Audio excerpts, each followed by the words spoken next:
For Creamer Media's Policy, I'm Satyagrahi Mudliar. Author Suzanne Franco joins me today to discuss her book Soul Force, which follows the life of teenager Valliamma Mudliar in the early 1900s during her fights against white oppression in South Africa. Welcome, Suzanne. Thank you very much, Satyagrahi. It's a pleasure to be here. Now, your books typically follow the lives of so-called forgotten South African women. That's right. And this book specifically follows the life of Valliamma Mudliar. Tell us about her and her impact during the struggle against white oppression in South Africa during the early 1900s. Yes, of course. Valliamma was only 16 years old when she dedicated her life to Gandhi's passive resistance. He built a farm, Tolstoy farm, just outside Johannesburg, and that was his experimental ground to bring all the passive resistors together. So she went and lived on this farm for a while with her mother, and she became more and more involved in his resistance against the racial laws that were coming out at the time. Up until the stage where she took a pledge to walk from Johannesburg to Durban across the provincial borders where they weren't allowed to without permission, and she defied that, courting arrest. They wanted to get arrested. So she was arrested and she served 3 months hard labor in jail at 16 years old, and I just find her commitment absolutely fascinating. I mean, 16 years old, what does someone know at that age? So she was an amazing, strong, brave, courageous young woman who was determined to make a stand. Gandhi, she made a huge impression on Gandhi.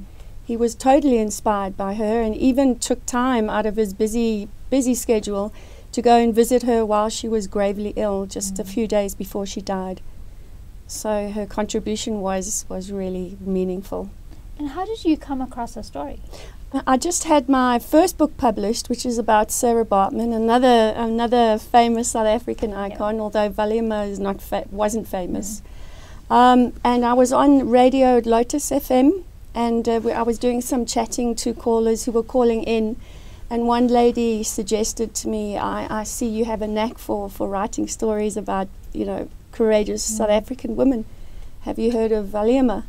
And I'm like, no. So I quickly took her name down and did some research, but it took years of research, Satyagrahi, because there isn't much info about her. There's a few lines on the internet, and that's it. What I did is to get more information, is to go to the places where she physically went to get more information, like the jail, Pietermaritzburg jail, where she was held. So that's how I found her story, and I just found her story so captivating and amazing that even though there was only a few lines on the internet, I thought, no, I need to dig deeper and find out more about this girl, because she just fascinated me. And what was this research process like? The research process is amazing. I'm a nosy person. So going to all these places where she was, where she has been, it's documented where she has been, in Tolstoy farm, just outside Johannesburg, her graveside in Braamfontein Cemetery, I went there as well, and Pietermaritzburg prison as well, and also the Satyagrahi house in Orange Grove. So that is the interesting part, because every time I followed a new lead on research, it would bring up something new I didn't know about her, and it just forms the person that I was so intrigued about. So I got to know her really, really well, and how she thought. And this book is classified as historical fiction. Yes. How do you take care to not distort the lines between fact and fiction? Facts and fiction, historical fiction, everything factual has to be 100% correct. But being a writer of historical fiction, you're allowed that poetic license. So I have brought in new characters that didn't exist, but make points of her story more real to people who read it. We don't just want to read textbooks. Valliamma did this on this day. We want to bring her story to life and make it real, and try and bring the reader into being back in 1913 and how it must have felt for her to take on such a huge thing in her life. And you've launched the book in India. Yes, I have. So the African launch is set for 18th of August. yes, during Women's Month. Yes, of course. Why did you decide to release in India first? You know, her parents are indentured labourers from the south of India, so I felt she does have a tie with India. And South Africa and India have developed really, really good relations since 1994. And with her parents coming from there, I felt the Indian people in India, you know, would sort of be robbed if they didn't know about how the girl whose parents come from the south of India made a difference to Gandhi's passive resistance. So I launched it there first, and I'm happy to say it's doing really, really well. Oh, that's really good. And you have a strong desire to recognize women who have made an impact in society. Yes, I do. Why is this such a passion for you?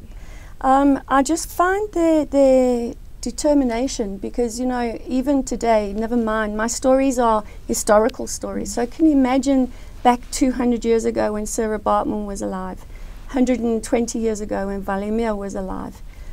Even today, we're still struggling to get our voices heard, you know, equal rights and so on, especially in not even in other countries, undeveloped countries, but even in modern society.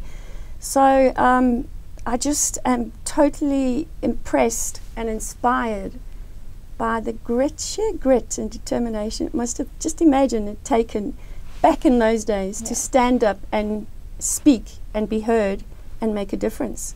So that totally inspires me, and I believe with today's society, those older stories can make a huge impact on somebody's life. You know, somebody, a young girl thinks she doesn't have a voice, she can't make a difference, might read Soul Force and think, you know what, Valliamma did it, so can I. Yeah. So that's what I want to do. I want to inspire people today, especially women. And this book is part of a series. Yes. The first one was about Sarah Bartman. That's correct. And the third one? The third one, I'm writing about 3 ladies, South African ladies, that were caught up in the atrocities of the British concentration camps during the Anglo-Boer War, also 1900. Yeah. It shows that the concentration camps affected all races, and you know, people tend to think that it was just white Afrikaners that were affected, but it wasn't. It was the servants. 20,000 black women died in those concentration camps as well. So it's a trilogy of 3 different historical settings in South Africa where women spoke up and made a difference. So And when can we expect that book? Oh my goodness. I've just launched Soul Force and doing lots of TV interviews and radio interviews.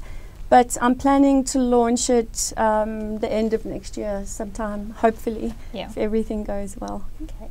And lastly, we've heard rumblings of a possible movie deal based on Soul Force. Yes, that's correct. I'm super excited because this will bring Valliamma's story worldwide. We're dealing with a director from Los Angeles, and I'm really excited as well as the investors and the funders for the movie are all South African. So it'll be shot here in South Africa, which it just adds to the value of Soul Force and my meaning behind it, because everybody will benefit.